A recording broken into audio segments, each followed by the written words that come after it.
Thank you for joining me for your October 2015 forecast for the month. It's a beautiful day out, and I wanted to thank you also for subscribing and liking and sharing these posts, and for your loyal support on YouTube as well as on Facebook at Audrey Alison, Astrology and Tarot. I appreciate you choosing me to read for you as well each month. So let's start October. There's a lot of energy here. The first transit will be Venus on the 8th of October. Venus exits Leo after a long 4-month stay and a retrograde there, transiting into Virgo through November 8th. This will impact your 6th house of health and daily routine and work and structure and regimen. Venus will help beautify this area. For those of you who have not been feeling well, this is a perfect time for healing. Venus smoothing over, beautifying the 6th house of health. You could find that your doctor's visits, now that Mercury will be direct a day later, will go smoother. Tending to appointments and handling daily errands will go smoothly. Venus is also money, so there is money for health regimen, health routine, gym memberships, or Eastern practices that fulfill the body, yoga, Pilates, acupuncture. On the 9th of October, Mercury finally goes direct at 0 degrees of Libra, not officially clearing his shadow until the 24th of October. That means that is the point at which he retrograded at 15 degrees of Libra. So yes, on the 9th he will be direct, but it is safe and smooth sailing really close to the 24th. But you can't put life on hold, I understand that. So tending to communication and getting your details in order will go smoothly after the 9th. This is in your 7th house, though, of relationships and business partnerships and romance and marriage, the 7th house of the others. I'm sorry, not romance, that's the 5th house. Your marriage, though, your soulmate energy. Mercury direct here will find you communicating better with your loved ones or people you do business with. On the 11th of October, there is an aspect that will be in effect through the remainder of October, and that is Jupiter trining Pluto at an exact 13 degrees. This is through the end of the month, and Jupiter stationed in Virgo, in your 6th house of health, next to Venus, conjunct Venus, and Pluto in Capricorn in your 10th house of career or social status, the highest point on the astrological wheel. This trine is a harmonious aspect between the sectors of work that affect you, Aries. So this energy will be consistent once it begins, and you'll find that there's different little planets that catch up into this trine as well. Venus and Mars are also stationed in Virgo. So now that Jupiter's there, that's abundance, expansion, luck, freedom, liberation. And Pluto is intensity and deep energy. So these two trining harmoniously together could find that you're very committed right now to your work and how you are being seen. The expansion of how you are being recognized, the expansion of your title becomes important to you, Aries, through the second half of October. Actually from the 11th going forward, and even into a little bit of November. Now we have our new moon on the 12th, the following day, at 19 degrees of Libra in this 7th house where Mercury just went direct. So the new moon conjunct Mercury in the 7th house of relationships. For those Arians who are looking for partnership, this is a great time. Set your intentions on the positive aspects of what you want to receive in relationship. Don't think about what it is you do not want. Focus on what it is you do want to draw that energy in. The law of attraction, manifestation. And the new moon is a perfect time for new routines. That 6th house where Venus is, implementing and starting a new regimen.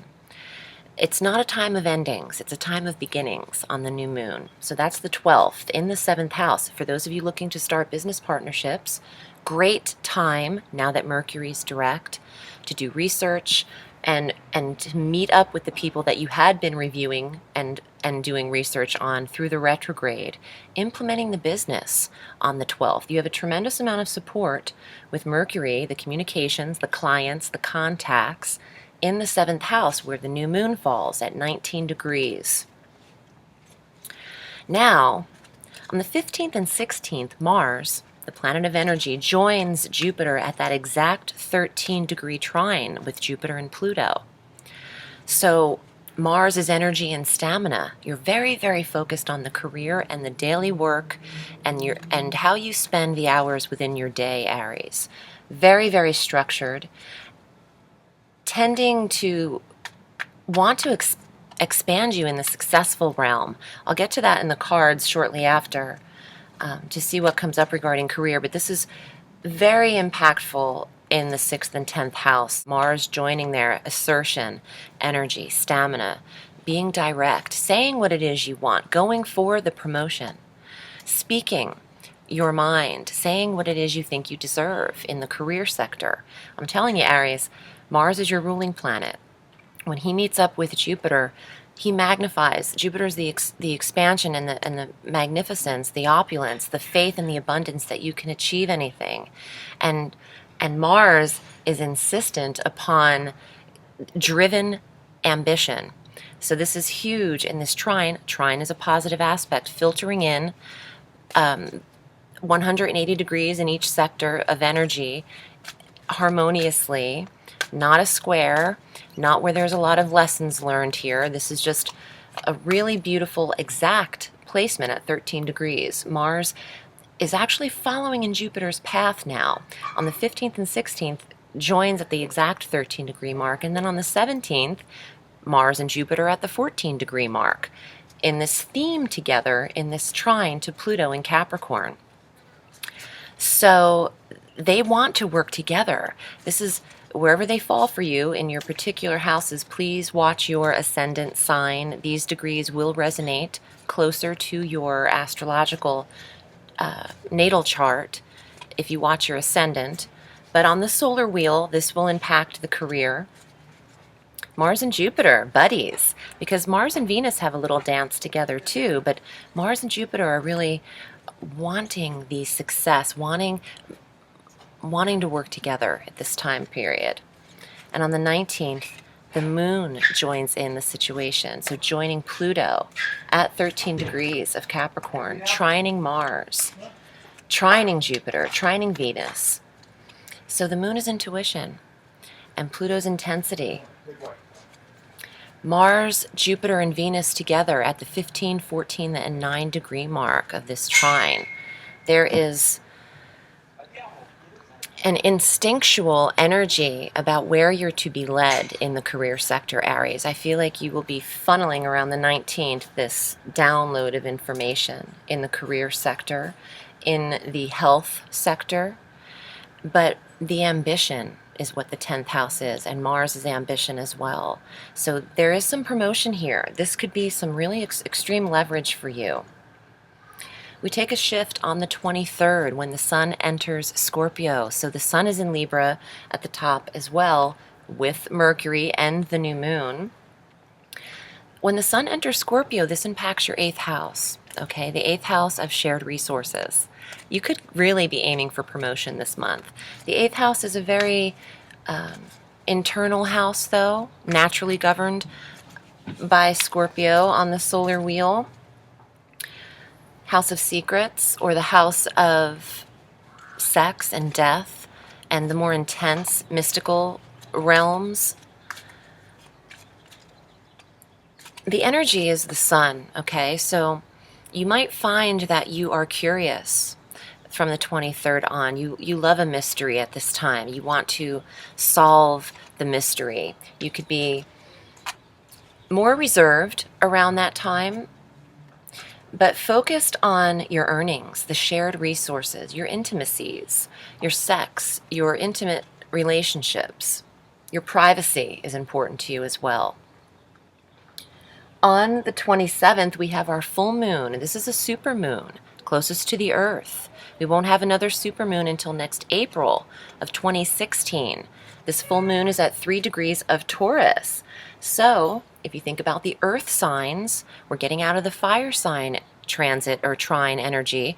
We're heading into the grand Earth trine. With this full moon in Taurus, that will trine Jupiter in Virgo and Pluto in Capricorn. So on the 27th, this super moon, there's a grand Earth trine we're experiencing. Now this brings in, your 6th and 10th house have already been affected. This brings in the 2nd house of finance. This is the money. This is the money moon for you, Aries. This grand trine impedes the 2nd, 6th, and the 10th house. Beautiful, beautiful, grounded Earth stability, Earth energy here. The full moon brings an ending. You could start another job because you're ending something. You're getting a promotion. You're getting higher title, higher status in the 10th house. Super energy, super moon energy. Now, I marked the last day, the 31st, Samhain or Halloween, whatever you're into. After the sun enters Scorpio, that ignites Neptune, stationed in Pisces. So they will trine each other shortly after. And because Neptune's at about the 8 to 9 degree area of Neptune. And after the sun enters, it ignites this trine to Neptune to Pisces. So there's a grand water trine on the 31st. The sun enters Cancer on that day. So the 4th, Cancer, the 8th, Scorpio, and the 12th, Pisces house for you are ignited. The quiet houses, the psychic houses, the spiritual houses, the house of home, the 4th house of environment and foundation, the deepest house, the 8th house, again, where the sun's energy is, and the 12th house of Pisces, where you hold Neptune right now, really creating a lot of a dream life for you, Aries, and nebulous energy in the REM sleep. You're probably getting a very strong intuition, but it could be a little rose-colored glasses intuition, a little filtered with nebulous energy with Neptune. But what a psychic last day. On the 31st, the veil between our realms, between our planes is very thin. And having a grand water trine on the 31st is opening up a lot of psychic energy for Halloween. So let me use this deck that I'm using from the French Quarter. It's the Rider-Waite deck. Very old school deck, simple structure on the back. I wanted to pay homage to Pamela Coleman Smith. I know Rider-Waite gets the nod for the creation of the deck, but Pamela Coleman Smith is the actual illustrator of this deck. She was born in 1878 in London, England. And she studied at the Pratt Institute of Brooklyn, New York, in theater and artistry. And she traveled between London, New York, and Kingston, Jamaica. And she was called upon shortly after graduating the Institute in the late 1890s. She entered the Order of the Golden Dawn. And Arthur Waite had asked her to illustrate some pictures, 78 depictions, which became this Rider-Waite deck. She was a beautiful woman, very spiritual, and the Order of the Golden Dawn was founded by, goes back to the days of Aleister Crowley, and a lot of mystics and spiritual workers and believers entered that era, entered that order. And under the guidance of Arthur Waite, she illustrated this deck. And I wanted to read a short passage because it really touched me. I don't think she gets enough credit. Despite the occasional art shows and favorable reviews by critics, the continued slow sales of Pamela's work and rejections by commercial publishers left her deeply disappointed. She never married, and she had no heirs or children except for an elderly female companion who she shared her flat with in London. She died on September 18th. Oh, wow. Today is September 18th. Okay, that's a trip. She died on September 18th, 1951, penniless and obscure. There was no funeral procession to honor her life, and there was no memorial service to touch upon the impact her work would one day have upon her admirers. Now, they claim she died disappointed that her paintings and writings failed to achieve success, yet she never stopped believing in herself. I can't really assume how they could speak for how she felt, but I wanted to show her face because Pamela Coleman Smith is the artist behind this deck, as I'm recording these on September 18th, so she's around us. Let's just put it that way, and let's get to the cards and see what the influence for Aries will be for October.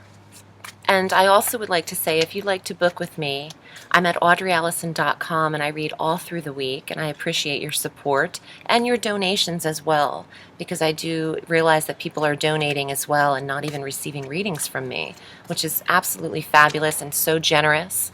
So thank you so much. And on October 15th, I am also doing another live radio show at Goddess Alive Radio. I'll have more information on my Facebook page for that at Audrey Alison Astrology and Tarot. Aries, ooh, some of them just popped out. Here are your cards for the month. The Five of Pentacles.